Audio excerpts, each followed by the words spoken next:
반드시 합격하실 겁니다.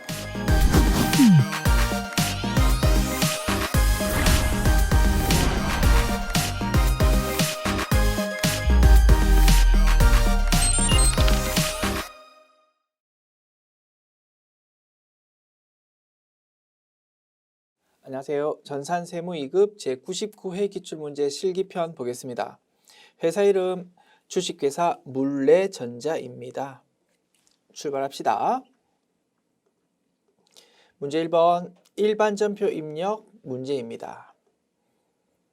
1번 문항 3월 28일 주주총회에서 현금 배당 500만원과 현금 배당 금액의 10%인 50만원의 이익준비금 설정을 결정하였다. 그러면 차변에 미처분 이익잉여금 550만원, 대변에 이익준비금 50만원, 대변에 미지급 배당금 500만원이라는 회계 처리하면 될 건데 우리 K랩 프로그램에서는 기중 회계 처리할 때는 미처분 이익잉여금 계정 과목 대신 2월 이익잉여금 계정 과목 쓴다고 했다. 그지요? 그렇게 입력하면 되겠습니다. 일반전표 입력 메뉴 열고요. 3월 28일 차변에 미처분 이익잉여금 대신 2월 이익잉여금 계정 과목 550만원 대변 이익준비금 50만원 대변 미지급 배당금 이렇게 적으면 되겠습니다. 물론 모범 정답 보니까 차변에 미처분 이익잉여금이라는 게 입력이 가능해가지고 그거 입력해도 정답 인정되었습니다라고 발표는 되었습니다만 우리 공부한 대로 이제 이렇게 작업하기로 합시다. 자, 2번 문항 5월 25일 미지급금으로 계상된 창고 임차료 220만원을 임대인인 주식회사 제1과 합의하여 임차보증금과 상계하였다. 우리가 월세 주어야 되는데 못 주었답니다. 그러면 대변에 미지급금이라는 부채로 기록되었을 거다. 그지? 그 미지급금이라는 부채를 감소시키면서 차변에 적어서 미지급금이라는 부채 감소시키면서 대변에 이제 돈 주어야 되는데 지금 돈 줄 게 좀 없나 봐. 현금이 좀 부족했나 봐. 그래서 애당초에 임대차 계약 체결할 때 주었던 임차보증금 차변에 기록되어 있을 거다. 그지? 그 보증금하고 좀 상계하기로 했다 이겁니다. 임차보증금 됐지?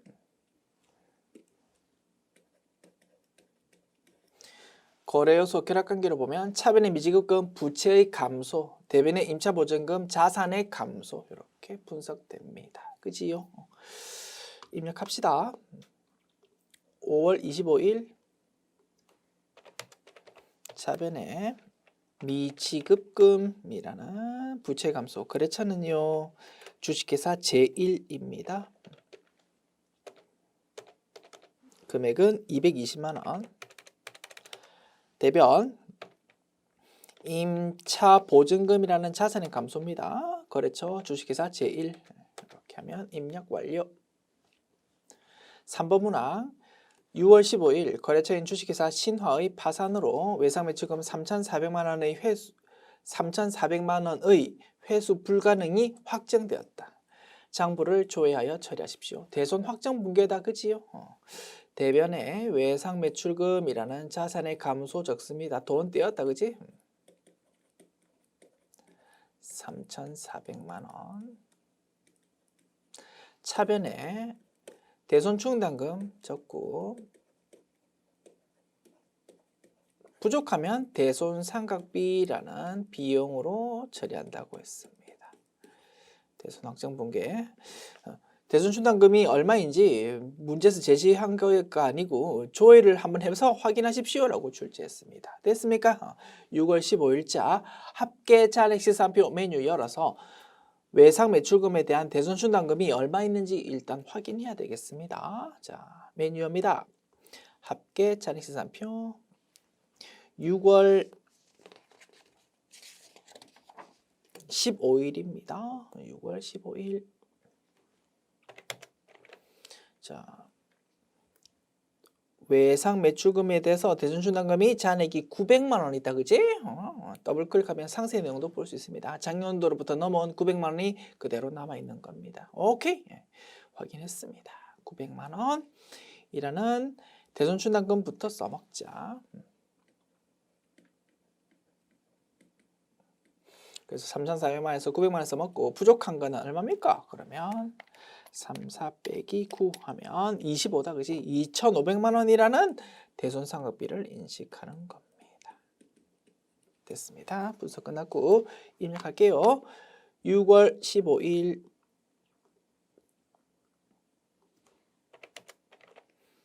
대변에 외상 매출금이라는 자산의 감소, 거래처가 주식회사 신화 금액이 3,400만 원, 차변에 대손 충당금인데 외상 매출금에 대한 대손 충당금 109번 코드 금액은 900만 원.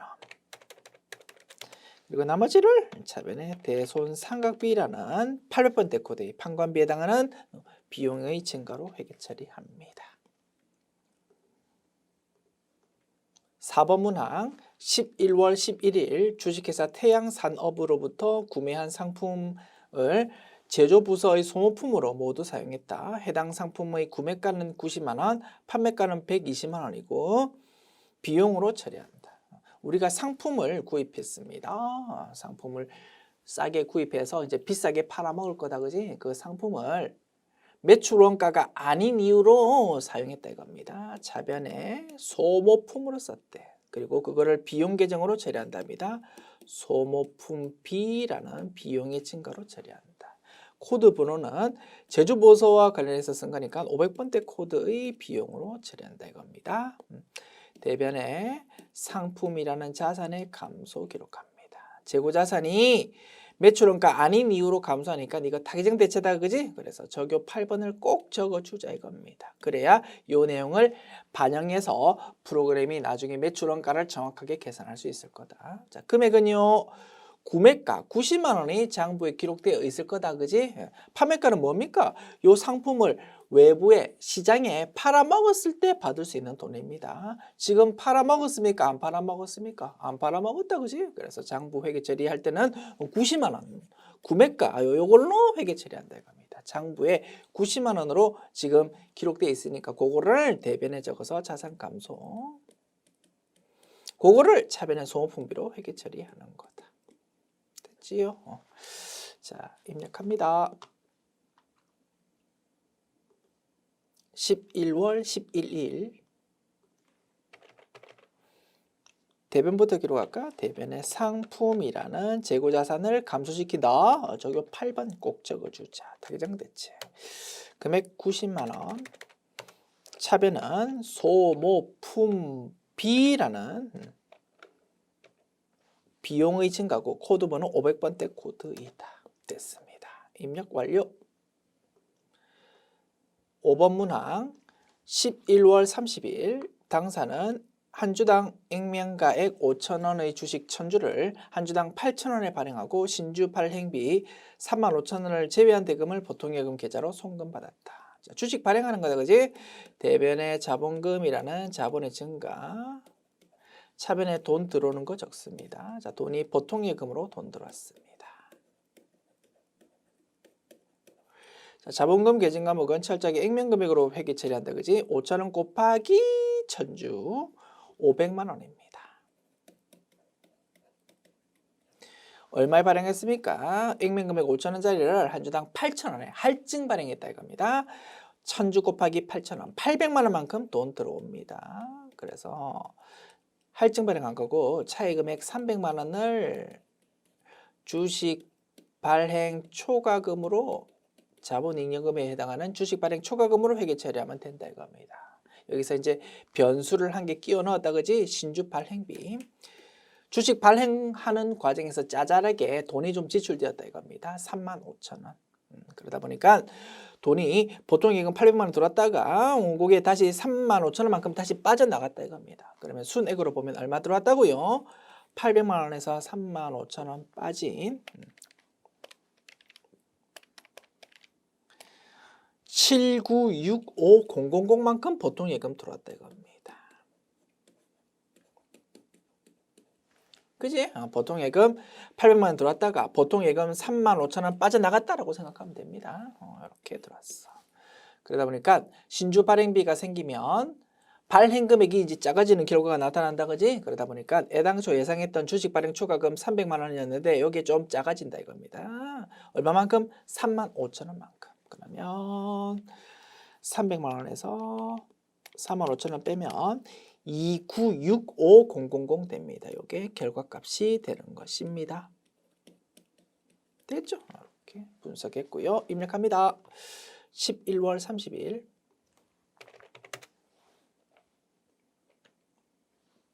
대변부터 기록할까? 대변에 자본금 계산 과목 500만 원. 차변 돈이 보통예금으로 들어왔는데 800만 원일 줄 알았는데 거기에서 35,000원 빠지는 바람에 7965000만 들어왔어. 그래서 대변으로 기결되는 주식 발행 초과금은 2965000이 되더라 이겁니다.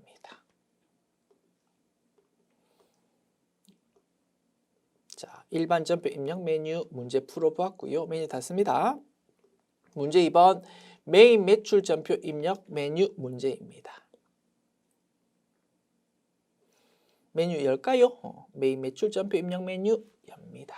자, 1번 문항 7월 30일 당사는 신규 취득한 기기장치의 설치비를 주식회사 경건에 보통예금에서 지급하고 아래의 현금 영수증을 수취했다. 우리가 설치와 관련해서 돈을 썼습니다. 그리고 부가가치세에 적혀있는 현금 영수증을 받았다 이겁니다. 여기 적혀있는 부가가치세 매입세 공제 받을 수 있다 그지? 그래서 이 내용 부가가치세 신고서에 반영시켜야 되고 따라서 매입 매출 전표 입력 메뉴에 입력해야 된다 이겁니다. 유형은 매입이면서 현과 61 유형을 선택합니다. 회계 처리는 주의합시다. 기기장치의 설치비 뭐라고요? 기기장치라는 유형 자산의 취득 부대 비용입니다. 그래서 비용이 아니고 차변을 자산 계정 과목으로 처리합니다. 차변 기계장치라는 자산의 증가 그리고 대변은 보통예금으로 회계 처리하면 되겠다. 됐습니까? 자, 입력할게요. 날짜 7월 30일. 자, 유형 매입이면서 현과 61번이다. 그치? 그리고 공급가액란에 현금 영수증 거래이니까 부가가치세 포함되어 있는 금액을 입력한 다음에 엔터 끼치면 물건값과 부가가치세가 자동으로 싹 갈라지는 기능이 있었다. 그치? 33만 원을 입력하는 겁니다. 330000 엔터. 30만 원과 3만 원으로 싹 갈라진다. 그리고 상대방 거래처는 주식회사 경건이다. 그치? 자, 분계 차변에 비용 아니다. 그치? 기계장치라는 자산의 증가로 기록. 대변은 보통예금으로 회계 처리합니다. 이렇게 하면 입력 완료. 2번 문항 8월 10일 원재료를 수입하고 인천 세관으로부터 수입 전자세금 계산서 공급가액 200만 원, 부가가치세 20만 원을 발급받았다. 부가가치세는 현금으로 지급했고요. 단 원재료에 대한 회계 처리는 생략하십시오. 즉 공급가액에 대한 회계 처리는 하지 말고 부가가치세 부분만 회계 처리하라 이겁니다. 유형 무엇입니까? 55 수입이다. 그지? 물건 수입 과정에서 세관으로부터 수입세금 연수받았다. 회계 처리. 차변에 부가세 대급금, 대변에 현금 적으면 되겠지. 분석 끝났습니다. 자, 입력합니다. 8월 10일 유형 55 수입 공급가액은 200만 원 부가가치세 20만 원 거래처가 핵심이다. 그지? 외국에 있는 회사로부터 수입했다고요? 그 외국 회사를 거래처로 적는 게 아니고 세관을 거래처로 적는다고 했습니다. 왜? 우리한테 수입 세금 계산서 발급해 주는 사람은 외국에 있는 거래처 그게 아니고 세관이기 때문에. 됐지? 인천 세관을 거래처로 적는다. 전자외부 이어 분계 차변에 부가세 대급금, 대변에 돈을 현금으로 주었다, 그지? 오케이. 대변에 현금 이렇게 하면 상단 하단 입력 완료. 3번 문항 9월 12일 당사의 영업부서에 필요한 실무용 서적을 책방에서 구입하고 다음의 전자계산서를 발급받았으며 대금은 보통예금으로 이체했다. 책 사고 책방에서 계산서를 받았다 이겁니다. 책은 도서신문은 면세 항목이다, 그지? 그러다 보니까 책방에서는 나한테 세금 계산서가 아니라 계산서를 발급해 준다 이겁니다. 됐죠? 우리는 과세사업자인데 때로는 면세 물건 구입할 수도 있어. 면세 물건 구입하다 하는 과정에서 상대방으로부터 계산서를 받았다고 유형 53 면세로 입력하는 겁니다. 그리고 회계처리 차변에 도서 인쇄비이면서 800번대 코드의 비용 증가. 대변은 보통예금으로 회계처리하면 될 겁니다. 분석 끝났지요? 그리고 계산서도 종이가 있고 전자가 있습니다. 전자 여부 정확하게 체크해주고 상대방 책방 이름은 그죠? 책방 이름 자체가 책방이네. 요거를 거래처로. 그리고 증빙으로 계산서가 제시되어 있네요. 품목 수량 단가에 무언가 기재되어 있다면 입력해 주기로 하자 이겁니다. 됐지요? 분석 끝났고 입력합니다. 9월 10일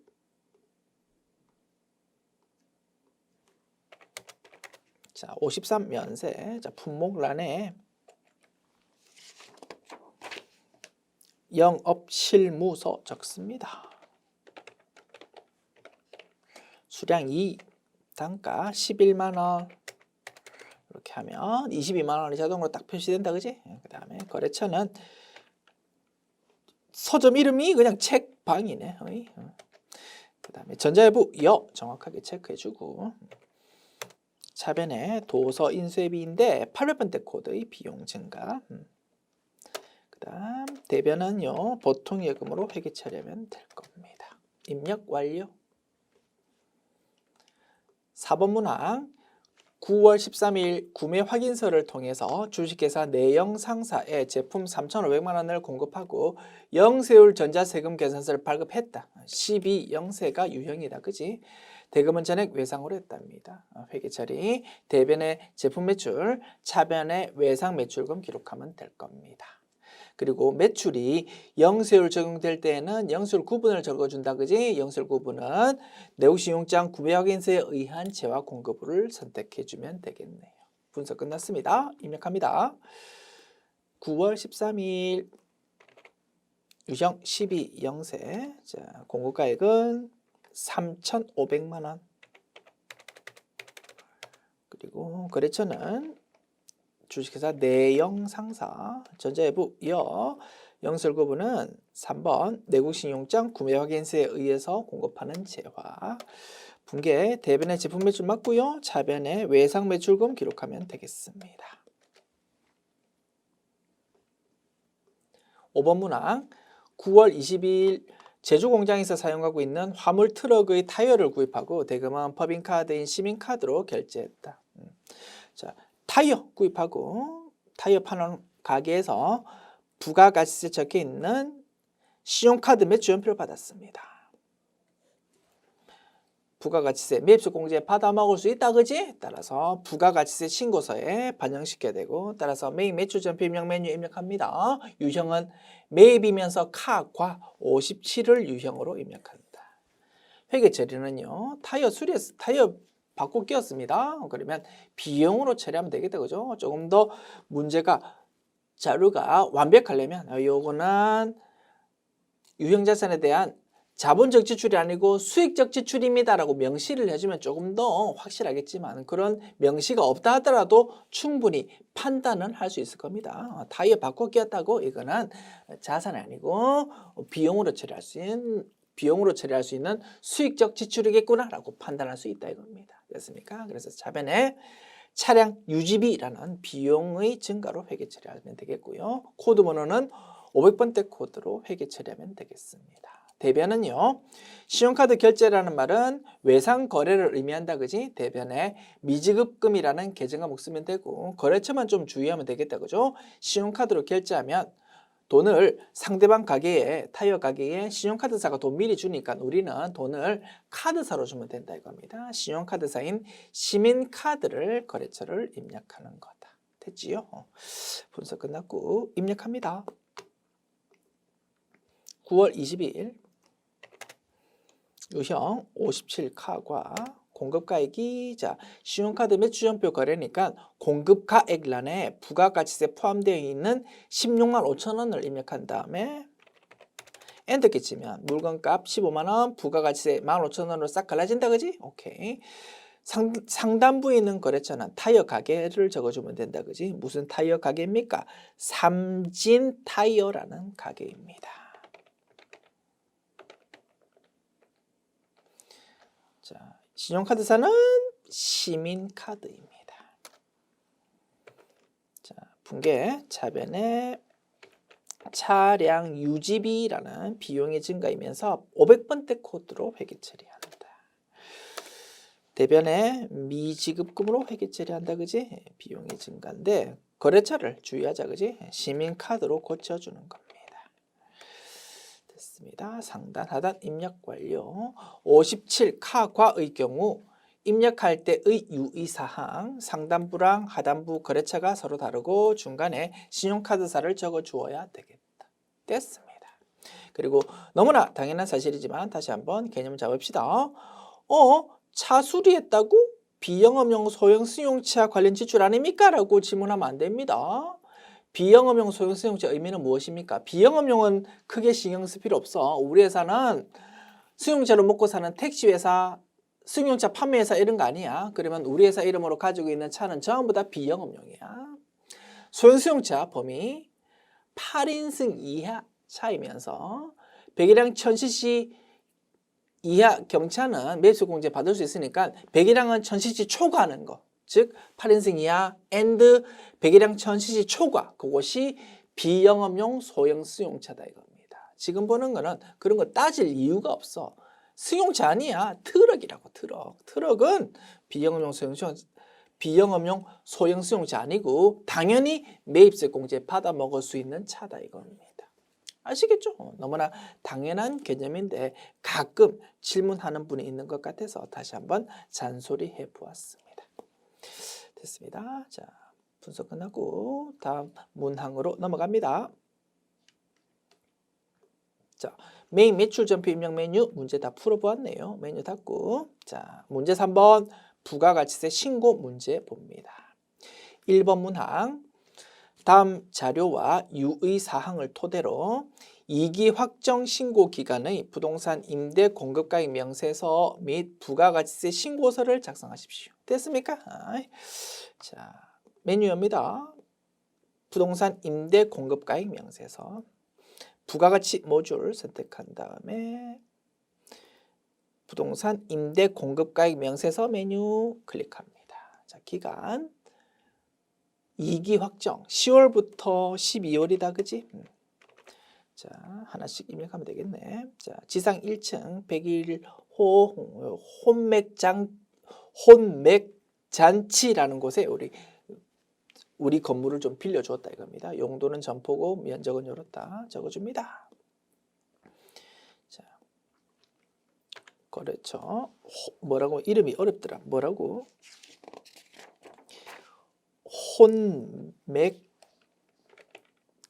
혼자 맥주 먹는 거 오케이. 혼맥잔치. 그리고 동은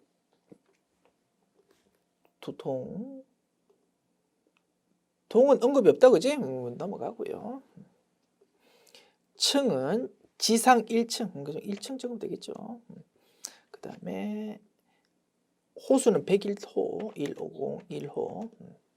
그 다음에 면적은 330 제곱미터, 용도는 점포. 자, 임대기간 2020-0701, 2022-0630, 보증금은 4천만 원, 월세는 250만 원 이렇게 기록하면 프로그램이 일수랑 원금액 자동으로 계산 표시해 줍니다. 그 다음에 주식회사 정선상회. 자, 지상 2층 201호. 면적은 330 제곱미터. 용도는 사무실. 2019 1101 2021 1031 그리고 갱신이 자, 기존 계약 내용에 따르면 보증금 2천만 원, 월세는 180만 원이었습니다. 그리고 갱신이 되었다 그지? 2021 1101에 갱신되었어. 언제까지? 2023 1031. 보증금은 2천만 원. 월세가 올랐네? 200만 원으로 이렇게 적어주면 되겠습니다. 자, 불론 데이터 무시하고 적용 이자율은 1.2%로 한다. 미리 딱 세팅되어 있다 그지? 적용 이자율 1.2%. 그리고 주식회사 정선상에는 2021년 11월 1일에 갱신했다. 알았다. 월세에 대해서는 정상적으로 세금 연서 발급했고 간주 임대료에 대한 부가가치세는 임대인이 부담한다. 건물 주인이 부담하는 거다. 오케이, 알았습니다. 자, 자동으로 이렇게 다 계산되었고, 그지? 그래서 두 거래처에 빌려줬고 특히나 주식회사 정선상에 빌려준 부분에 대해서는 올해 해당 기간 중에 갱신이 되었다 이겁니다. 알았다. 내용만 딱딱 구분해서 입력해주면 필요한 금액이 자동 계산되어서 집계됩니다. 월세 부분은 세금 연서 발급된다 그지? 그거 과세표준 금액 공급가액 부분이 요겁니다. 그리고 보증금에 대해서는 간주 임대료가 계산된다 그지? 그거 자동 집계됩니다. 이제 계속 진행하면 되는데 뭐 참고로 학습 차원에서 자동 계산되는 거 금액 중에서 한 가지 정도만 참고로 검사해 볼까요? 자, 이 부분 해볼까? 자, 11월 1일에 계약 갱신되었어. 그러면 갱신된 내용으로 보면 보증금은 여전히 2천만 원이다, 그지? 2천만 원. 이고 그 부분에 대해서 자 2천만 원에 대해서 적용 이자율이 1.2%다 그지? 1.2% 계산하면 2천만 원 곱하기 1.2 곱하기 0.01 하면 24만 원 나옵니다. 이게 1년치다 그지? 24만 원. 그런데 우리가 필요한 거는 11월 1일부터 12월 말까지 그지? 2021년 11월 1일부터 12월 말까지. 그럼 일수로 61일이다 이겁니다. 60일 나누기 365 하면 얼마 나옵니까? 40109라고 계산되고요. 그게 자동으로 이렇게 표시되고 있다 이겁니다. 그리고 주식회사 정선상이라는 거래처로 보면 2021년 10월 1일부터 계속 지금 임대를 한 거잖아, 그지? 다만 10월 1일부터 10월 말까지는 기존 계약에 따라서 이렇게 보증금과 월세가 이렇게 정해져 있었다고 합니다. 보증금은 계약 갱신 전에도 여전히 2천만 원이었다, 그지? 그러면 11, 12 세 달에 대해서 이렇게 간주 임대료 계산해 보면 이렇게 되겠지. 10월 달이 31일이잖아. 11월, 12월이 61일이잖아. 그럼 합하면 92일이 된다 이겁니다. 그러면 3개월로 따지면 92일입니다. 그지? 그러면 계산 금액이 얼마 나옵니까? 24만 원 곱하기 92 나누기 365 하면 60493 나옵니다. 이게 주식회사 정선상이라는 거래처에 대한 보증금의 간주 임대료다 이겁니다. 그것도 여기 표시되어 있습니다. 그죠? 소개라는 곳에. 그리고 이 두 군데에서 받은 보증금 전부 다 간주 임대료 합하면 다시 밑에 전체 합계해서 표시되어 있다. 그지? 181478. 그런 거 금액이 자동으로 계산되어서 표시된다라는 거 다시 한번 참고로 확인해 보았습니다. 됐습니다. 자, 그러면 이렇게 하면 부동산 임대 공급가액 명세서라는 서식은 작성 끝났고요. 저장 버튼 누르고 메뉴 닫으시면 됩니다. 자, 그리고 이 문제에서는 이 내용을 부가가치세 신고서에도 좀 반영해 주십시오라고 요구하고 있다, 그지? 그러면 반영합시다. 자, 부가가치세 신고서 메뉴 열어서 10월부터 12월 기간 입력합니다. 자, 월세 부분은 1330000이다, 그지? 그거는 어디에? 세금계산서 발급되니까 1번 라인에 적는다 이겁니다. 그지? 금액이, 자, 자꾸 금액 까먹으니까 계산기에 두드려 놓을게요. 1330000. 오케이. 요거를 1번 라인에 적어줍니다. 1330000. 그러면 그 금액의 10%만큼이 부가가치세로 딱 표시된다, 그지? 그 다음에 간주 임대료는 세금계산서 발급 안 되니까 4번 라인에 적는다 이겁니다. 그죠? 그거는 금액이 얼마? 181478. 그거를 적어줍니다. 181478. 그러면 그 금액의 10%만큼이 또 부가가치로 딱 표시됩니다. 그래서 과세 표준으로 보면 요거 두 개 합한 게 13481.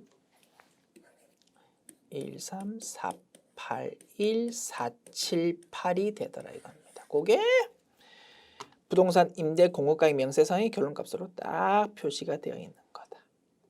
됐습니까? 이렇게 두 메뉴 작업해 보았습니다. 자, 메뉴 저장하고 닫읍시다.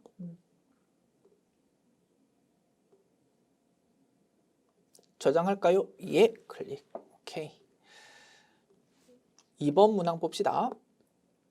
다음 자료를 이용하여 1기 확정 신고 기간 4월부터 6월이다, 그지? 이 기간에 대한 부가가치세 신고서 작성하세요. 단 부가가치세 신고서 이외의 부속 서류 및 과세표준 명세 입력은 생략하십시오. 오케이. 자, 메뉴 열까요? 부가가치세 신고서 기간 4월부터 6월 입력합니다. 자, 보면서 하나씩 입력하자. 먼저 매출 자료, 제품 매출 5천만 원, 500만 원, 전자세금 계산서 발급했답니다. 1번 라인이다, 그지? 5천만 원, 500만 원. 그 다음 신용카드로 결제한 상품 매출, 세금 계산서를 발급 안 했고 신용카드 매출 전표만 발급했다 이겁니다. 요거는 3번 라인이다, 그지? 1,700만 원, 170만 원. 그 다음 재화의 직접 수출, 영세율 적용되면서 기타다, 그지? 3천만 원, 6번 라인. 그 다음 대손 확정된 매출채권, 공급가액 100만 원, 부가가세 10만 원인데 대손세 공제요건 충족해서 그 내용 반영시키자 이겁니다. 그 사유는 소멸시효가 완성된 거랍니다. 오케이, 요거는 8번 라인 대손세 가감 쪽에 반영시킵니다. 과세 표준은 건드릴 수 없다, 그지? 과세 표준을 차감하지는 않는다. 세액 쪽에서만 반영시키면 된다. 대손세 공제요건 충족하면은 매출세액이 작아진다, 그지? 그거를 마이너스로 표현한다 이겁니다. 얼마? 마이너스 10만 원. 오케이. 됐습니다. 그러면 매출에 대한 내용 이면 끝났고, 채점 대상은 아니지만 3번 라인의 금액란에 무언가 기재되어 있다면 그 곱하기 1.1한 금액을 19번 라인의 금액란에 적어주기로 했다, 그죠? 채점 대상 아니니까 공란으로 비워둬도 돼. 그러나 우리는 그냥 이왕이면 정확하게 입력하고 싶다 이겁니다. 1,700만 원 곱하기 1.1, 1,870만 원. 저는 적어주었습니다. 자, 이제 아래쪽 내용 봅니다. 화면을 조금 올릴까요? 그러면 이렇게 됐습니다. 자, 매입 자료, 원재료 매입 4천만 원, 400만 원, 전자세금 계산서 받았답니다. 그거는 10번 라인에 적으면 되겠다, 그죠? 4천만 원과 400만 원. 그 다음 원재료 매입 1040000인데 이거는 면세 물건인가 봅니다. 전자계산서를 받았고요. 의제매입세 공제가 적용되는 거랍니다. 오케이, 이것도 부가가치세 신고서에 반영시켜야 되겠다. 그죠? 자, 기타라는 내용 보니까 이 문제에 한하여 의제 매입세 공제율 104분의 4를 적용받는 법인 중소기업인 걸로 가정하고 공제액은 공제 한도 내의 금액인 걸로 가정한답니다. 한도 같은 거 신경 쓸 필요 없이 요 금액 가지고 곱하기 104분의 4 곱한 금액을 그 공제 받을 수 있는 걸로 좀 신고서에 반영해 달라 이겁니다. 됐지요? 자, 그러면 1040 000만큼 면세 농산물 구입했어. 그 곱하기 104분의 4 하면 얼마가 의제 매입세 공제 받을 수 있는 금액입니까? 1040 000 곱하기 4 나누기 104 하면 4만 원 계산됩니다. 그지? 요거를 신고서에 반영시켜 달라 이겁니다. 어디에 반영시킵니까?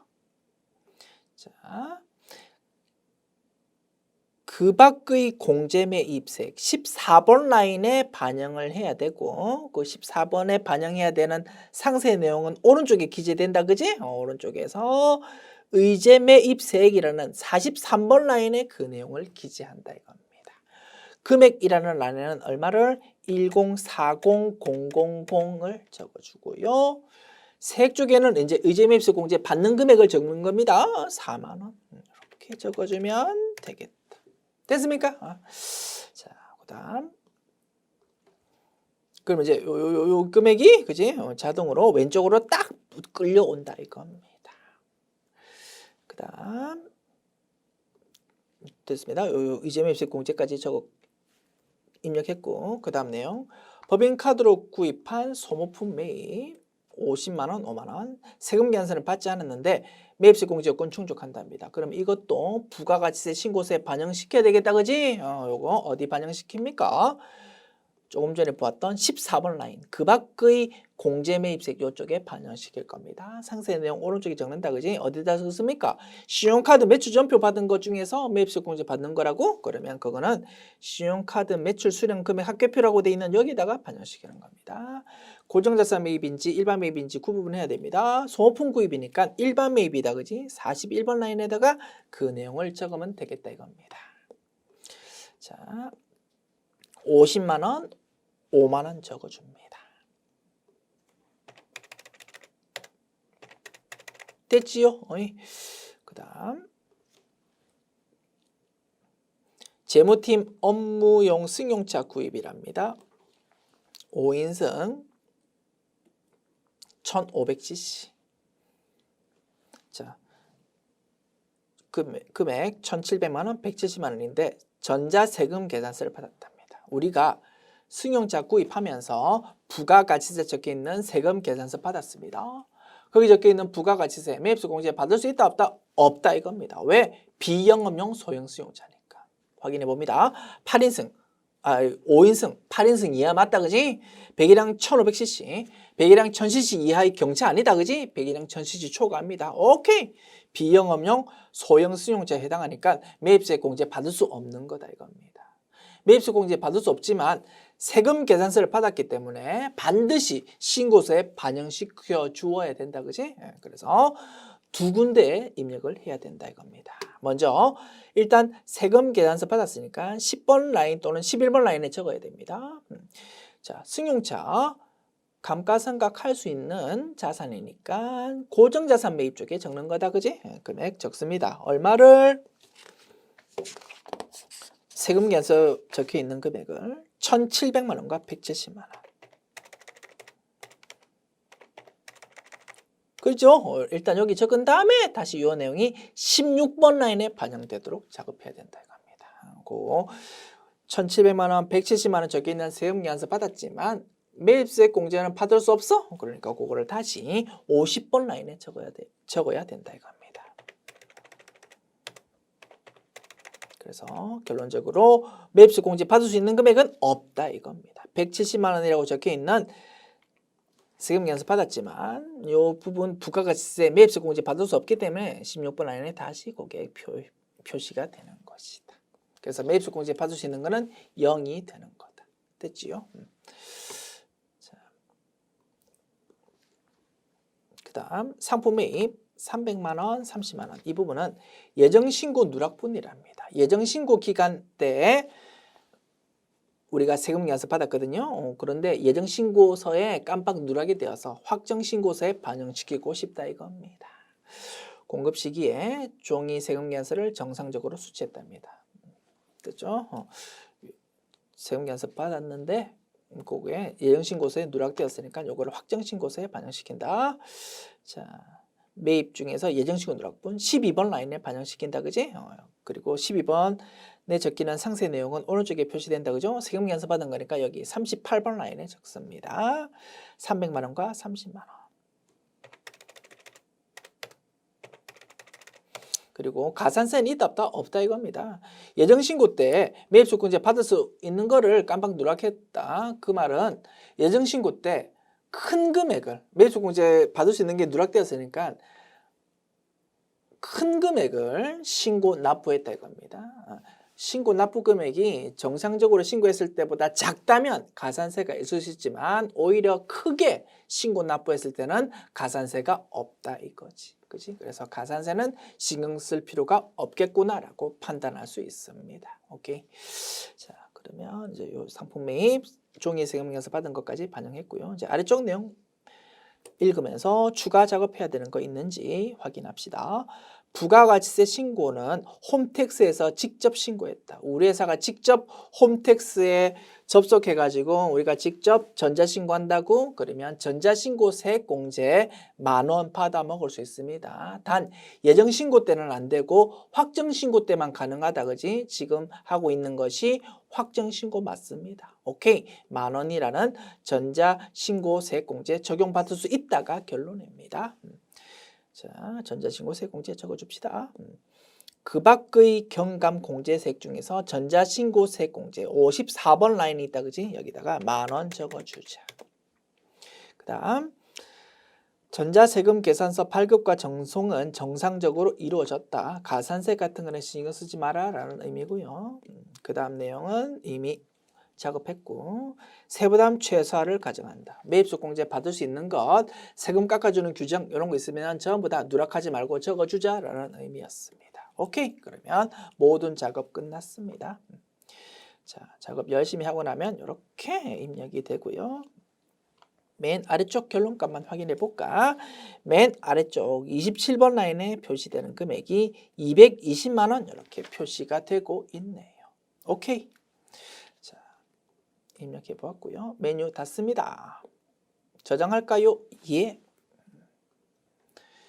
자, 문제 4번 결산 봅니다.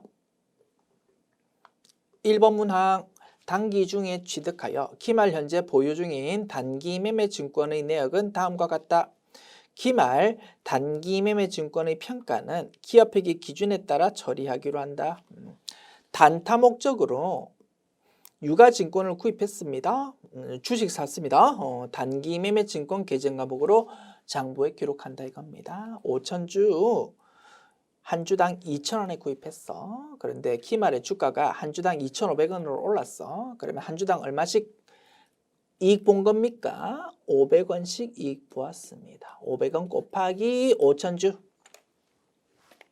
500 곱하기 5,000주 250만 원만큼 이익 보았다, 그지?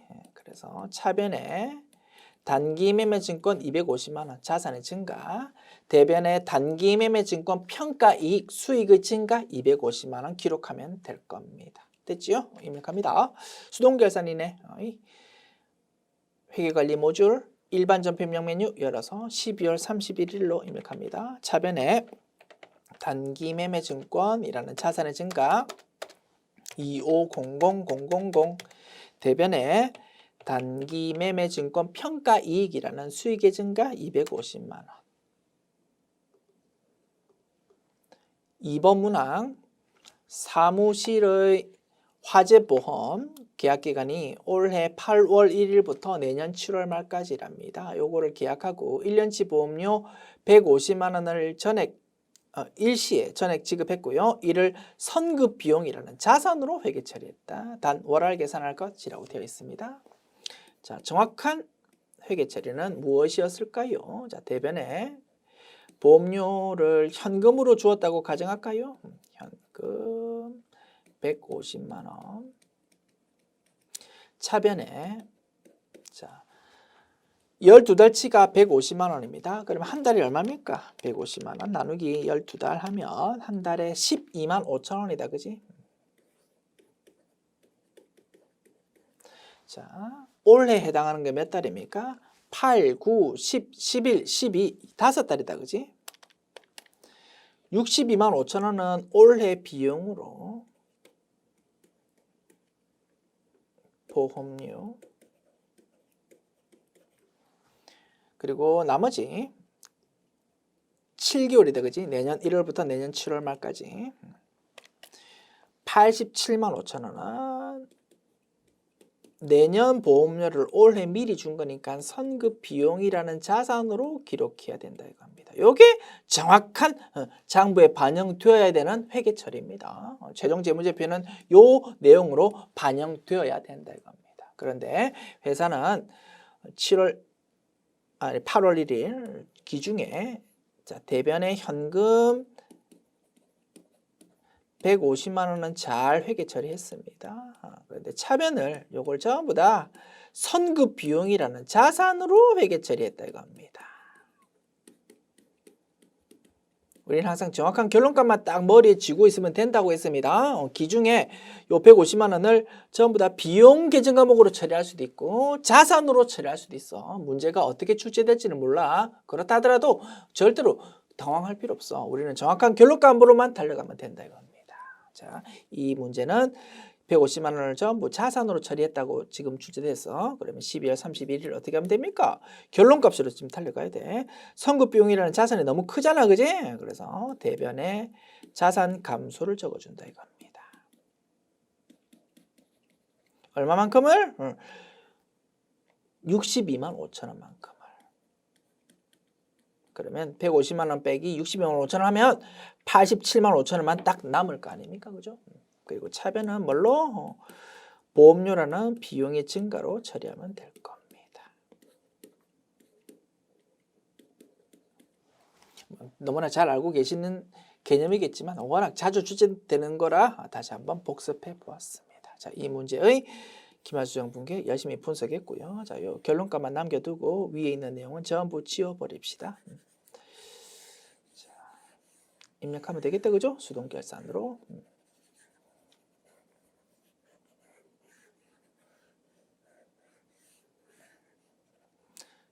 다만 이 문제의 경우 사무실이 뭐 생산과 관련되어 있는지 아닌지가 좀 명확하지 않다라고 해가지고 보험료에 대해서 800번대 코드와 500번대 코드가 전부 복수정답으로 인정되었습니다. 다소 억지스러운 면이 있다 그죠? 어쨌든 뭐 그런 부분 혼란을 방지하기 위해서 문구 한 개 추가하도록 합시다. 영업부 사무실. 그러면 800번대 코드다 그지? 800번대 코드로 작업하는 것입니다. 자, 입력할게요. 수동결산 12월 31일 차변에 보험료인데 800번대 코드로 작업한다. 62만 5천 원. 대변 선급 비용 62만 5천 원. 이렇게 하면 입력 완료.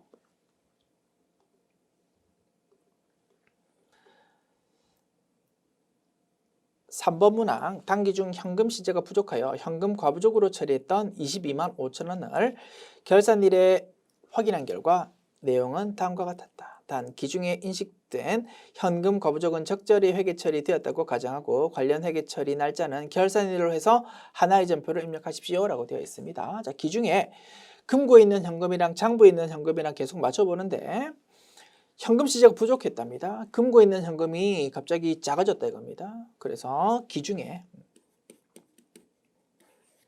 일단 대변의 현금으로 기록해가지고 장부상 현금 금액을 실제 금고 상황과 일치시켰다 이겁니다. 22만 5천 원. 그리고 차변은 그 원인을 몰랐기 때문에 현금 과부족이라는 임시 계정으로 처리했었답니다. 자, 이제 기말수정 분개합니다. 차변의 현금 가부족은 임시계정이니까 없애야 된다, 그지? 대변의 현금 가부족이라는 자산의 감소 기록합니다.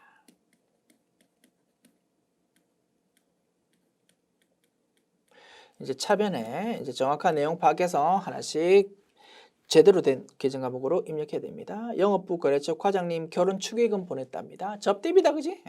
접대비라는 접대비로 현금 지출했는데 그거를 기중에 확인 못했기 때문에 이렇게 임시 계정 과목으로 우선 처리했었다고 합니다. 그게 이제 원인 파악되었으니까 현금 가부족 없애면서 차변 정확한 계정 과목 적어주는 겁니다. 코드 번호 800번째 코드 20만 원. 그리고 나머지 25,000원은 제품 팔면서 퀵비로 쓴 거랍니다.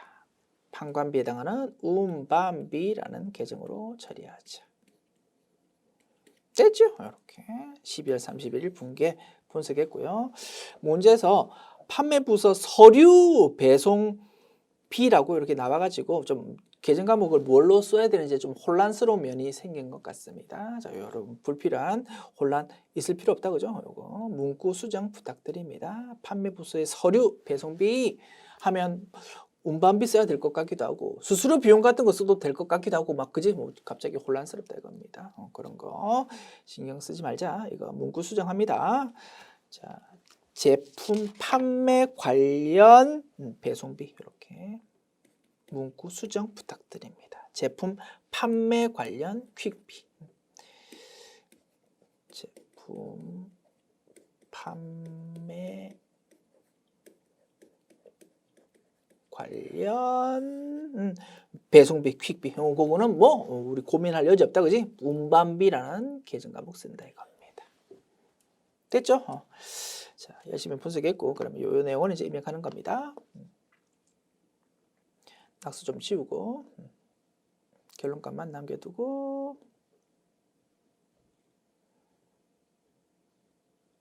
지웠지요? 이제 입력 시작합니다. 12월 31일 대변부터 적을까? 대변의 현금 과부족 225000 그리고 차변에 접대비 800번대 코드로 20만원 차변에 운반비 800번대 코드로 25,000원 이렇게 하면 입력 완료. 4번 문항 서울은행으로부터 차입한 장기 차입금 중 1억 원은 내년 9월 30일에 상환기일이 도래한다. 애당초에 장기 차입금이라는 비유동 부채로 기록했었는데 시간이 흐르다 보니까 어느덧 만기가 올해 결산일로부터 1년 이내로 도래하게 되었다 이겁니다. 그러면 요 1억 원은 더 이상 올해 재무 상태표에 비유동 부채로 기록할 수 없다, 그지? 유동 부채로 분류를 바꾸어야 되고 계정 과목 이름도 바꾸더라 이겁니다. 이름이 뭐라고? 유동성 장기 부채. 그래서 분계 입력합니다. 차변에 장기 차입금이라는 부채를 감소시킵니다. 차변에 적어서 부채 감소. 거래처는 누구라고요? 거래처가 서울은행.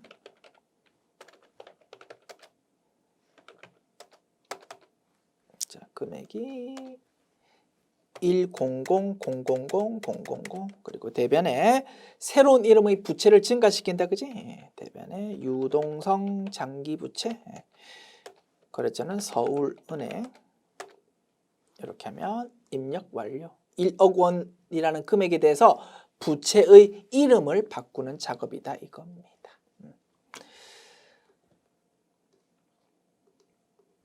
5번 문항 결산일 현재 재고자산을 실사평가한 결과는 다음과 같다. 관련하여 결산에 반영하십시오. 단 각 기말 재고자산의 시가와 취득원가는 동일한 것으로 가정한다. 평가 손실은 없고 감모만 있는 거구나 이렇게 판단할 수 있습니다. 별표 쳐주십시오. 우리가 매우 강조해서 연습했던 부분이다, 그지? 이런 게 최근 기출 문제에서 자주 출제되고 있고요. 앞으로도 출제 빈도 높을 겁니다. 잘 연습해 둡시다. 자, 평가 손실은 없고 감모 손실이 있는 건데 원재료 제품은 장부상 재고랑 실사 재고가 똑같습니다. 감모 없습니다. 상품만 감모가 있고 그거는 비정상 감모랍니다. 영업의 비용으로 처리해야 된다 이겁니다. 자, 됐죠? 자, 이럴 때 어떻게 작업한다고 했습니까? 1단계 수동 결산으로 비정상 감모를 반영한다고 했습니다. 차변에 재고자산 감모 손실, 대변에 상품, 당연히 됐으니까 적요 8번 적어줍니다. 2단계 자동 결산 작업한다 그지? 원재료 제품 상품의 기말 재고를 적어줍니다. 기말 재고 적어줄 때는 정상 감모, 비정상 감모, 평가 손실이 모두 차감되고 난 실제 기말 재고를 적어준다 이겁니다. 그리고 전표 추가를 클릭합니다. 그러면 자연스럽게 정상 감모와 평가 손실에 대해서 매출 원가가 붕괴되는 게 자동으로 프로그램에서 반영되어 버린다 이거지요. 됐죠? 요거가 출제된 겁니다.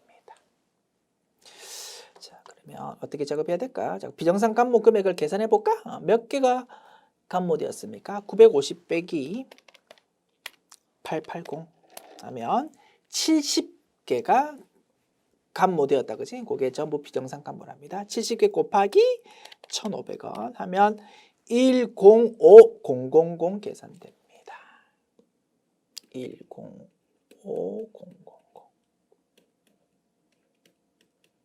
요거를 1단계 작업합니다. 그리고 2단계 작업은 이제 실제 기말 재고를 적어줍니다. 원재료 제품은 별로 어려울 거 없어. 장부 금액이랑 실사 금액이 똑같으니까, 그지? 1,000원 곱하기 700개, 2,500원 곱하기 550개, 그지? 뭐 적어주고. 상품이 중요하다, 그지? 뭘 적어준다고? 실제 재고인 880개 곱하기 1,500원, 요거를 적어준다 이겁니다. 얼마입니까? 1,500 곱하기 880 하면 132만 원입니다. 그거를 상품 기말 재고로 적어줍니다. 그리고 전표 추가 클릭하면 그지? 정확하게 반영될 겁니다. 자, 그러면 이제 작업하는 거 파악해 보았고 이렇게 한번 생각해 볼게요. 낙서 지우고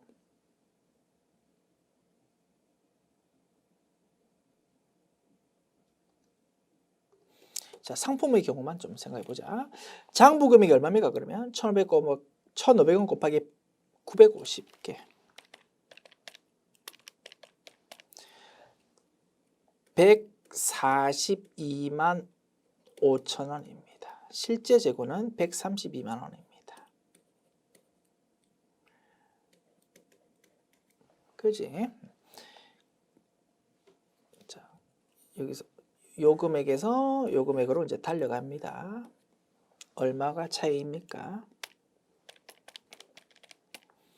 105000입니다. 그지? 이렇게 작아지는 게 전부 다 비정상 감모 때문에 생긴 거다 이겁니다. 그거는 전부 수동 결산으로 반영시켜 버리는 겁니다. 그지? 만약에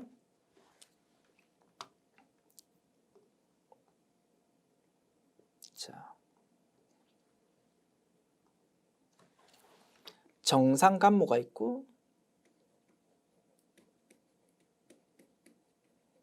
비정상 감모가 있고 평가 손실이 있고 세 가지 상황이 전부 다 있는 상황이다라고 가정한다면 예를 들어서 그지? 이렇게 달려가는 금액이 이제 좀 단순합시다.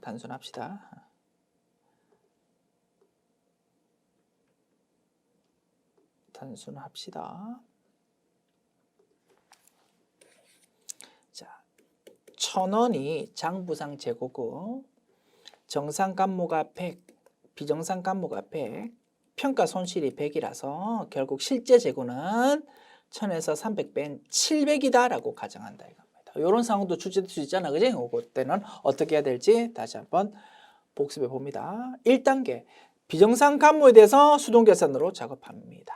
100만큼. 2단계 자동계산으로 기말 재고를 얼마를 700을 입력한 다음에 전표주가 클릭한다 이겁니다. 그러면 그 과정을 통해서 정상감모 100, 평가손실 100, 200이다 그지? 200에 대해서 차변이 매출 원가로 회계 처리되는 부분이 프로그램에서 자동으로 전표 생성되어 버린다고 했습니다. 그지? 이런 부분도 얼마든지 출제될 수 있습니다. 그런 부분도 다시 한번 생각해 보았다. 아시겠죠? 우리가 워낙 강조해서 공부했던 부분이었습니다. 자, 분석했고.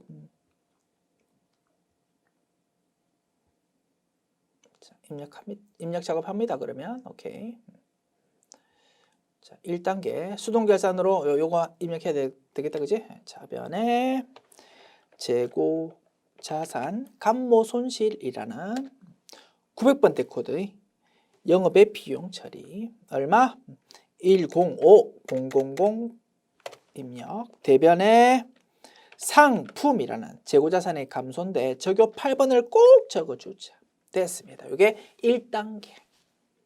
2단계는요. 자, 프로그램 메뉴에서 결산 자료 입력 메뉴 엽니다. 1월부터 12월. 자, 화면에서 기말 상품 재고를 얼마? 132만 원으로 적어준다 이겁니다. 그치? 기말 상품 재고액, 그지? 그거는 상품 매출 원가라는 비용으로 반영될 거다, 그지? 그거를 132만 원 실제 기말 재고로 적어준다. 이게 핵심입니다. 그리고 이제 전표주가 클릭하면 되는데 원재료랑 제품도 기말 재고가 있으니까 이것도 적어줘야 되겠다, 그죠? 70만 원 원재료 재고는 70만 원. 그리고 제공품 재고는 없네. 0이라고 봅시다. 제품은 2,500원 곱하기 550개 137만 5천 원 계산되네요.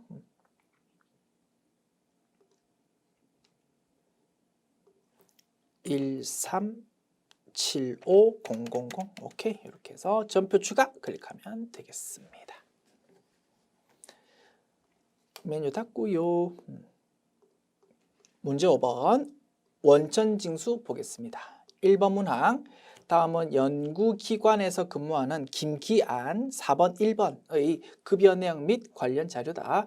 해당 자료를 이용하여 필요한 수당 공제를 등록하고 12월분 급여 자료 입력 및 원천징수 이행상황 신고서를 작성하십시오. 두 가지 메뉴 작업하는 거다, 그지? 급여 자료 입력 메뉴랑 원천징수 이행상황 신고서 메뉴랑 두 개.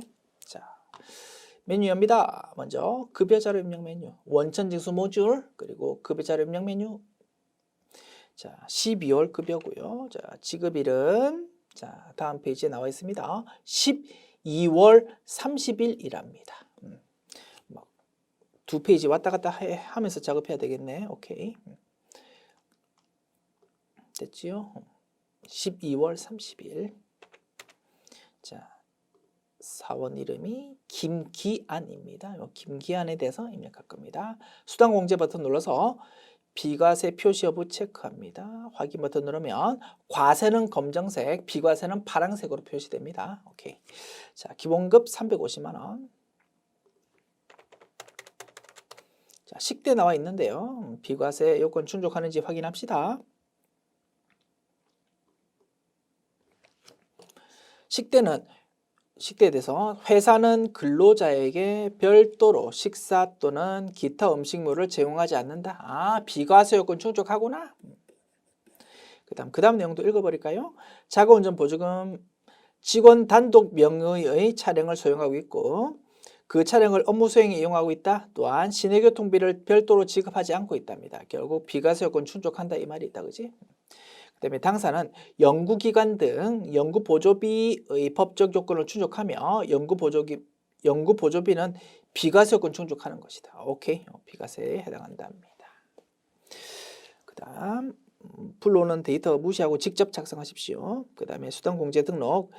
수당 등록은 모두 월정액 여라고 체크하십시오. 채점 대상 아니니까 그냥 여라고 그냥 신경 쓰지 말고 그냥 체크하면 된다. 그 다음에 사용하는 수당 이외의 항목은 부라고 체크해서 보이지 않게 만들어 달랍니다. 그 다음 공제 등록은 그대로 두면 된답니다. 전월 미환급세액 20만 원이 이월되어 있답니다. 이거는 원천징수 이행상황 신고서 작성할 때 반영하면 되겠다, 그죠? 오케이. 자료 내용 다 읽어보았고요. 자,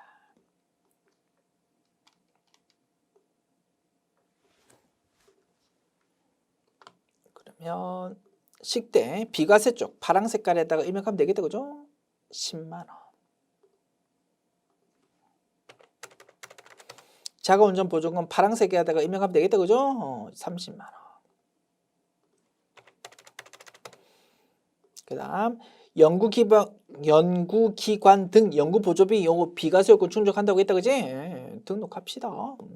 수당공제 버튼 눌러서 비과세에 해당하는 거 이 비과세 선택하고 F2 버튼 눌러서 검색창 띄웁니다. 연구보조비 중에서 뭐라고? 연구기관 등이라고 돼 있는 연구보조비 요거 그지? 선택합니다.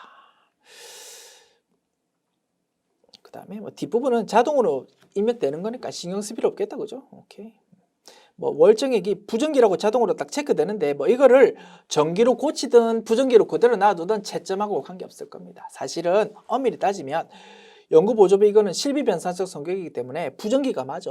그런데 채점 대상 아니니까 그냥 정기라고 입력해 주십시오라고 지금 단순화 요건을 달았다 이겁니다. 그래서 월정액 여부 뭐 여라고 체크해도 되고 그냥 그대로 부정기로 놔도 되고 뭐 마음대로 편한 대로 하시면 되겠습니다. 저는 그냥 세법 규정을 알고 있으니까 실비변산적 성격 맞으니까 그냥 부정기 그대로 놔두는 걸로 진행하겠습니다. 됐죠?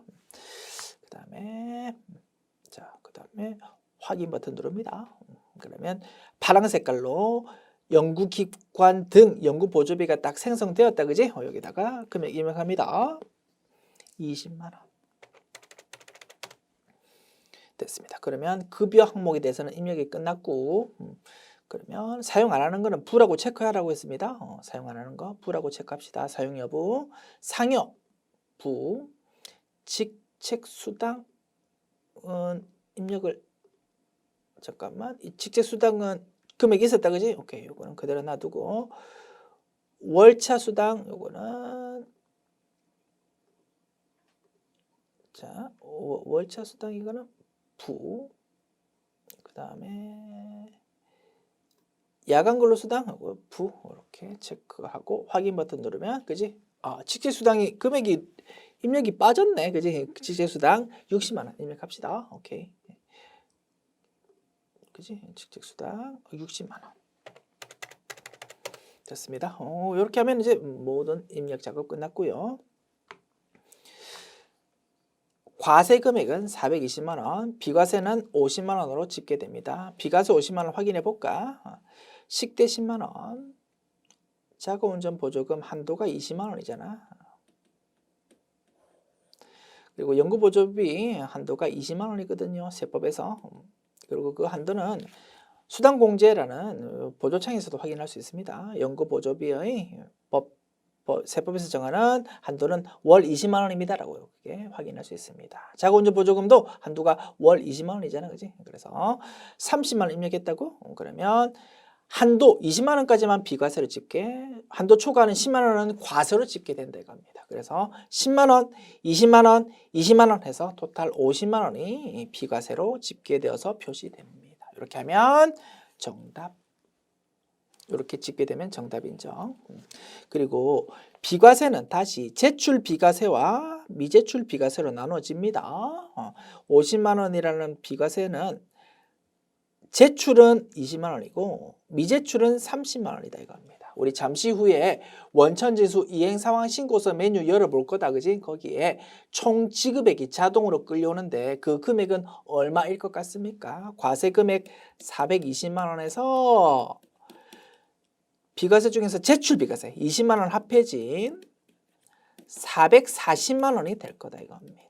물론 자동으로 금액이 끌려갑니다만 우리 학습 차원에서 이 부분도 좀 알고 있자라고 했다, 그지? 그거 한번 생각해 보았습니다. 자, 그 다음 공제 항목 작업합시다. 국민연금 184-500, 건강보험 140-630, 그 다음에 장기요양 16200, 고용보험 자 33600, 소득세 맞고요. 지방소득세 맞습니다. 오케이. 이렇게 하면 차인 지급액이 403-650이라고 표시되네요. 오케이. 이렇게 하면 급여 자료 입력 메뉴 작업 끝났고 원천징수 이행상황신고서 메뉴 작업합시다. 자, 원천징수 이행상황신고서 메뉴 열고요. 12월 귀속급여입니다. 12월부터 12월까지.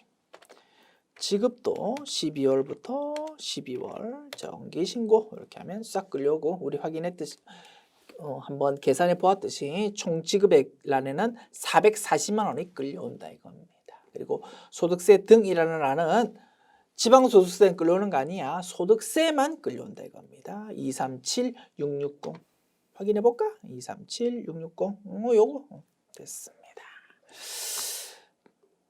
이렇게 끌려왔고 전월 미환급 세액이 얼마라고요? 20만 원. 200000 이렇게 입력하면 되겠습니다. 그러면 숫자가 이렇게 들어간다 그지? 이번 달에 소득세 원천 징수한 게 237660이야.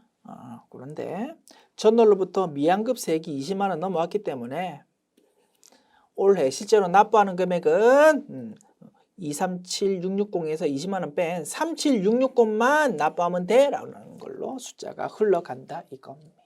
됐습니다. 자, 메뉴 저장하고 닫읍시다. 메뉴 닫자. 자, 마지막 문항 2번 문항 봅니다. 다음은 박대박 4번 103-4원의 연말정산 관련 자료다.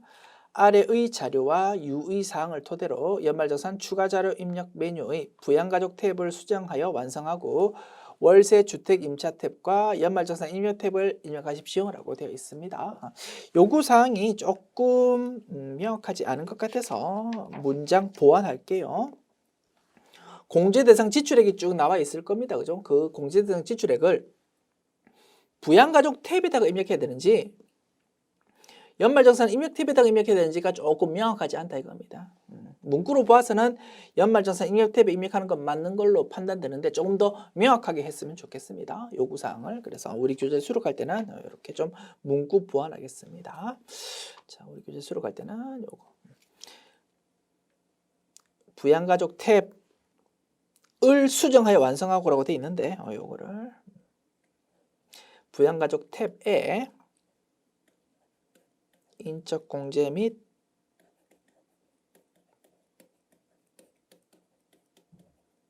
자녀세액공제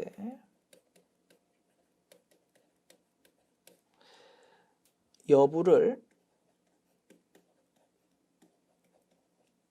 이렇게 문구를 수정하겠습니다. 부양가족 탭에는 인적공제랑 자녀세액공제 여부만 이렇게 체크해가지고 상단부 작업만 하고 공제대상 지출액은 어디다가 연말정산 입력 탭에다가 연말정산 입력 탭에다가만 그냥 입력하면 되는 걸로 조금 명확하게 요구사항을 수정해 보았습니다. 됐죠? 자, 문제 진행합니다. 자, 그러면 메뉴 열어볼까요? 원천징수 모듈의 연말정산 추가자료 입력 메뉴. 자, 불러오기 버튼. 자, 4번 란에 커서 위치시켜서 F2 버튼 눌러서 검색창 띄웁니다. 우리가 작업할 직원은 박대박이라는 사원입니다. 불러왔다 그지? 자, 여기서 부양가족 탭 클릭합니다.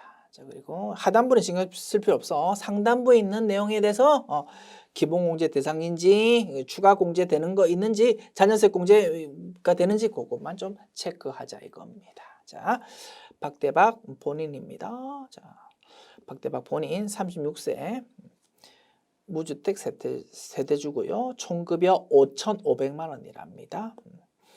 자, 배우자가 있다 그지? 배우자 있는 남성이고요. 자, 추가 공제 받을 거 특별히 없다 그지? 뭐 장애인인지 여부도 언급되어 있는 거 없고 나이도 뭐 경로 우대 공제 이런 거 상관없고 그지? 그래서 본인에 대해서는 추가 공제 체크할 거 없다가 결론입니다.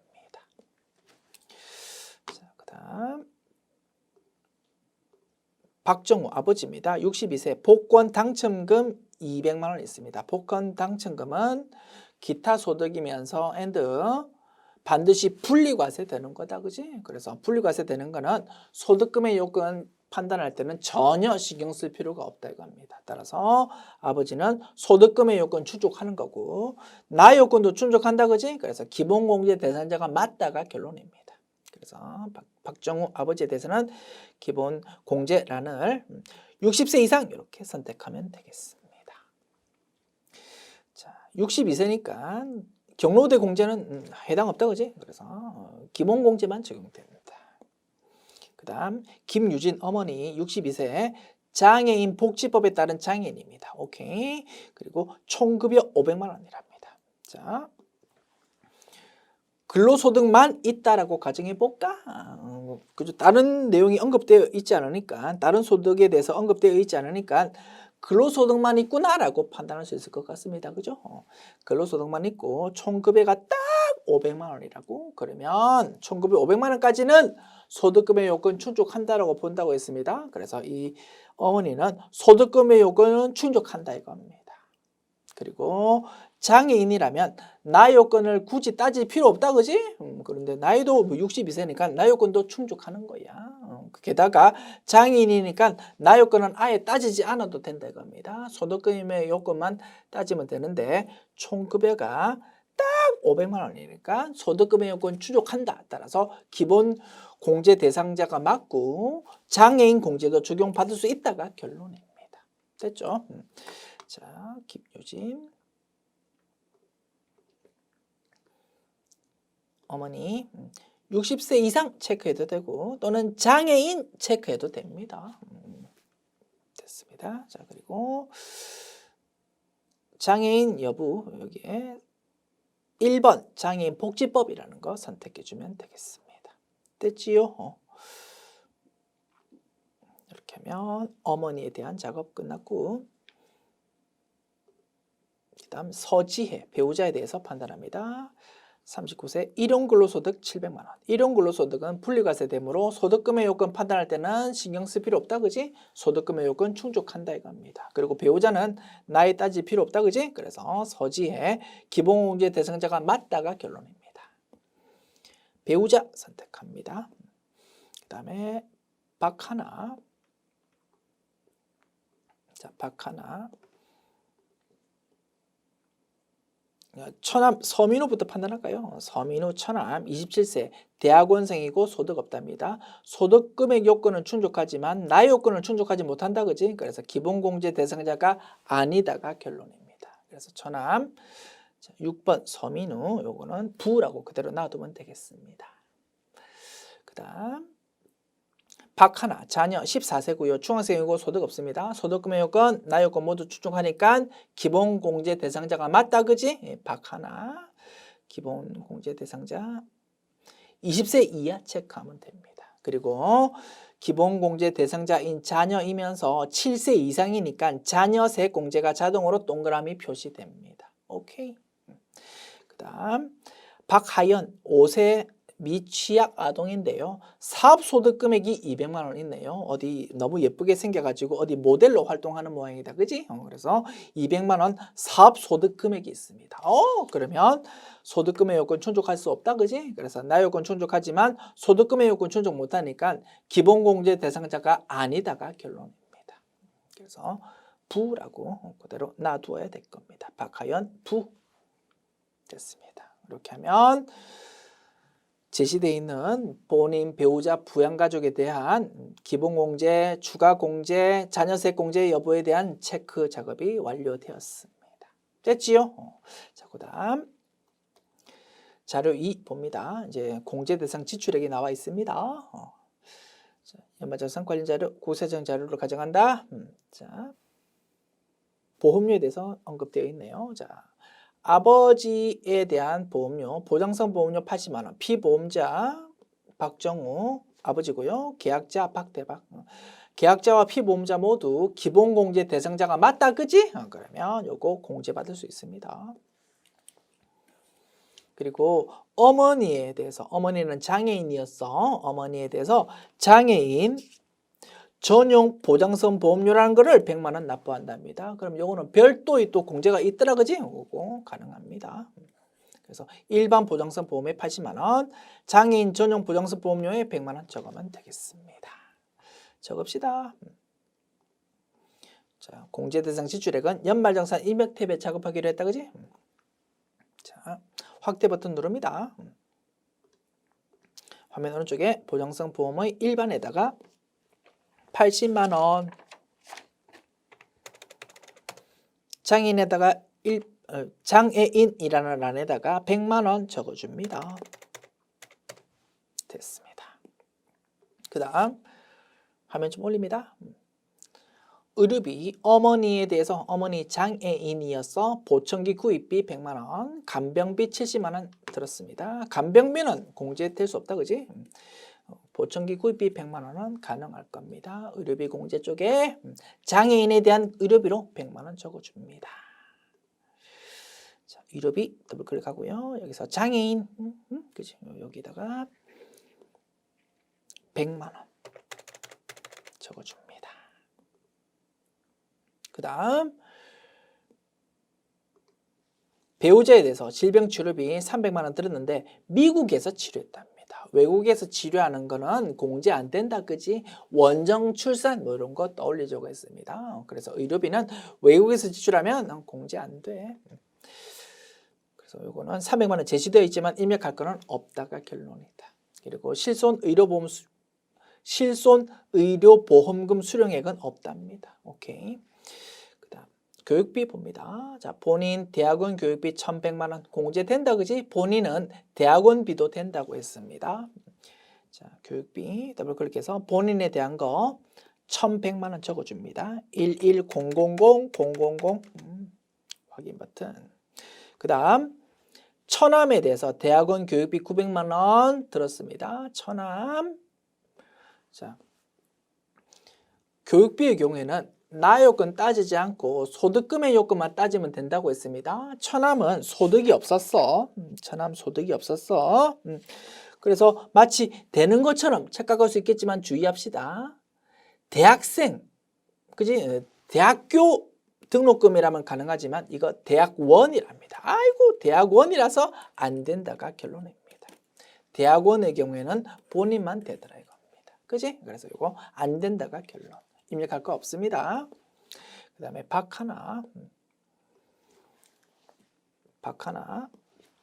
박하나는 기본공제 대상자가 맞았다, 그지? 오케이. 자, 교육비, 교복구입비 70만 원, 체험학습비 50만 원 공제가 되지만 한도가 각각 있더라 이겁니다. 이런 문제 때문에 번거롭지만 우리 한도를 좀 기억하자고 했다, 그지?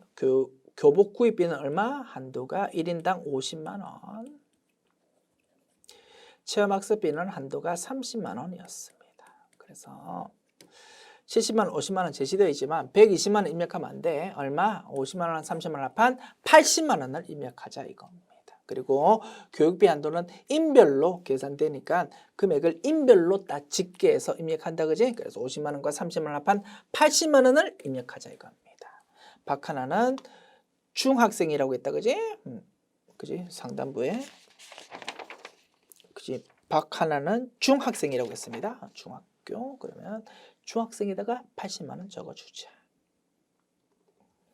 자, 초중고 여기다가 80만 원 인별로 적어주는 것이다. 그 다음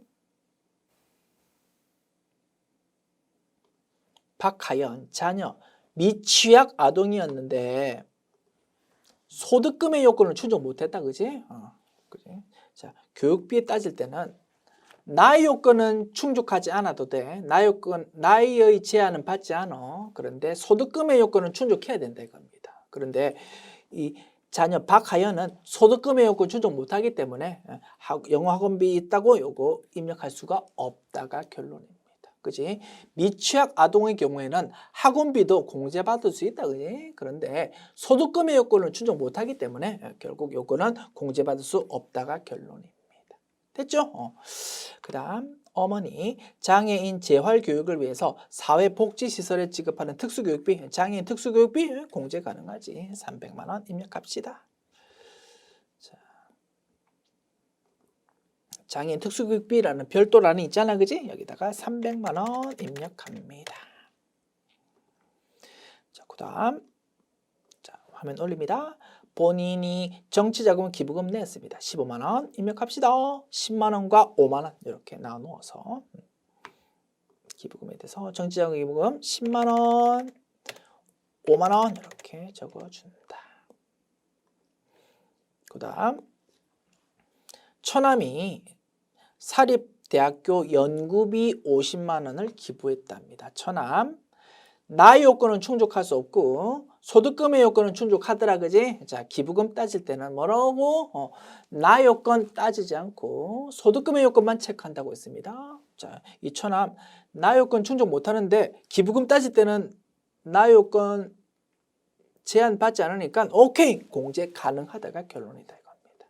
그지? 그래서 이런 거 너 정확하게 판단할 수 있겠니를 물어보는 문제입니다. 기부금 따질 때는 나의 요건 따지지 않는다. 소득금의 요건만 충족하면 된다. 처남은 나의 요건은 충족하지 못하지만 소득금의 요건은 충족하더라, 그지? 그래서 처남이 기부한 거 공제받을 수 있다가 결론입니다. 그리고 사립대학교 연구비로 내는 거 법정 기부금이었다, 그지? 그래서 법정 기부금을 안에 50만 원 적어주면 되겠습니다. 자, 법정 기부금, 그지? 올해 법정 기부금 낸 거, 법정 당해 기부금, 그지? 여기다가 50만 원 적어주자. 자, 그 다음 위로 올립니다. 월세 낸 거요. 집주인 그리고 임차인은 서지혜. 서지혜면은 배우자다, 그지? 배우자가 임차인 계약한 모양이네. 임차인 계약을 서재가 했다 하더라도 월세 내는 게 박대박이 납부했다고 그러면 박대박이 공제받을 수 있다 이겁니다. 아파트 84제곱미터고요. 기준시가 나와 있고 주소지 나와 있고 계약기간 나와 있습니다. 매월 월세액 70만 원이고 2021년도에 낸 월세는 840만 원이랍니다. 알았습니다. 자, 내용 입력합시다. 자, 월세 주택 임차 탭 선택하고요. 네모 1번에 적어주면 되겠다, 그죠? 집주인이 김창명이다, 그지? 김창명. 자, 주민등록번호가 760-227-1234-561 됐습니다. 그 다음에 유형이 자 F2 버튼 누르면 검색자가 나타난다, 그지? 이 중에서 아파트 또는 커서 위치 시켰을 때 아래쪽에 이렇게 안내가 나타난다 이겁니다. 요거 중에 고르십시오. 이렇게 안내가 나타난다, 그지? 요 중에서 고르면 됩니다. 아파트 5번이잖아. 아파트 5번 됐습니다. 그 다음에 면적은 84제곱미터, 주소 서울시 구로동 999 적습니다. 임대차 기간 2020-0401, 2022-0331. 자, 연간 월세액이 840만 원, 8400000 이렇게 적으면 공제 대상 금액, 그지? 그런 게 자동 계산되어서 연말정산 입력 탭으로 싹 끌려올 겁니다. 됐죠? 자, 월세액 세공제 쪽에, 그죠? 요 금액이 싹 끌려온다. 그 다음에 신용카드 사용액. 자, 신용카드 사용액 2,500만 원. 아래 항목이 포함되어 있는 금액이다. 전통시장 50만 원, 대중교통 30만 원, 회사 경비 사용액 100만 원, 항공기에서 판매하는 면세 물품 구입 비용 150만 원 이렇게 나와 있습니다. 그럼 일반 신용카드에 얼마 적어야 됩니까? 전통시장, 대중교통은 별도 란이 있으니까 높은 공제율 적용되니까 다른 란에 기재해야 된다, 그지? 일단 뺍시다. 그리고 회사 경비 사용 금액은 신용카드 썼다 하더라도 공제 못 받는다, 그지? 항공기에서 판매하는 면세물품 그러면 요거 외국에서 물건 구입한 거다 그지? 이것도 공제 못 받습니다. 그래서 4개의 금액을 전부 다 빼서 금액 계산합니다. 2,500만 원에서 50만 원 빼고 30만 원 빼고 100만 원 빼고 150만 원 뺍니다. 그러면 2,170만 원 계산됩니다. 이거를 일반 신용카드란에다가 입력하고요. 전통시장 50만 원, 대중교통 30만 원 별도란에 기재해야 되겠습니다. 됐습니까? 자, 여기까지 일단 파악했으니까 요거 3개의 금액을 입력합시다. 자, 42번 신용카드 등 사용액에 대해서 더블클릭하면 보조창 나타납니다. 일반 신용카드에 21700000 그 다음에 전통시장이 50만 원, 대중교통이 30만 원의 됐습니다. 자, 그리고 이제 현금 영수증만 이제 입력하면 됩니다.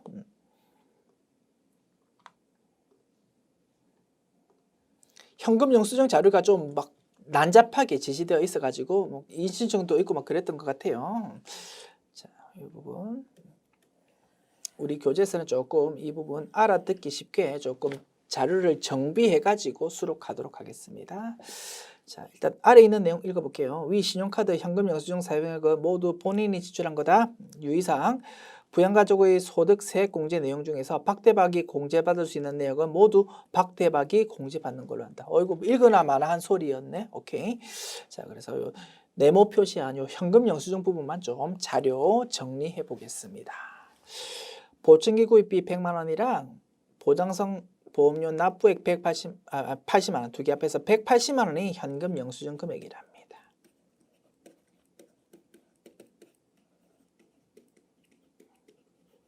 됐죠? 자, 180만 원 중에서 공제 받을 수 있는 게 얼마인지 파악해 봅시다. 자, 100만 원 보증기 구입 비용에 대해서는 현금 영수증 공제 받을 수 있다 없다? 있다 이겁니다. 그래서 병원에서 신용카드 결제하면 의료비 공제도 되고 신용카드 공제도 된다 그지? 그와 똑같은 논리가 적용되는 겁니다. 보증금 구입하면서 현금 영수증 발급받았다고? 그러면 의료비 공제도 되고 신용카드 공제도 된다 이겁니다. 오케이. 그래서 100만 원은 공제된다. 그런데 80만 원은 위 아버지 보장성 보험료 지출하면서 현금 영수증 받은 거랍니다. 이거는 된다 안 된다? 안 된다 이겁니다. 그래서 180만 원 현금 영수증 받은 금액이 있지만 그중에서 100만 원만 공제된다가 결론이다. 아시겠죠? 자, 100만 원만 입력합시다. 현금 영수증 쪽에 100만 원. 됐습니다. 이렇게 하면 모든 작업 끝났습니다. 지금까지 제99회 기출문제 풀어보았습니다. 수고하셨습니다.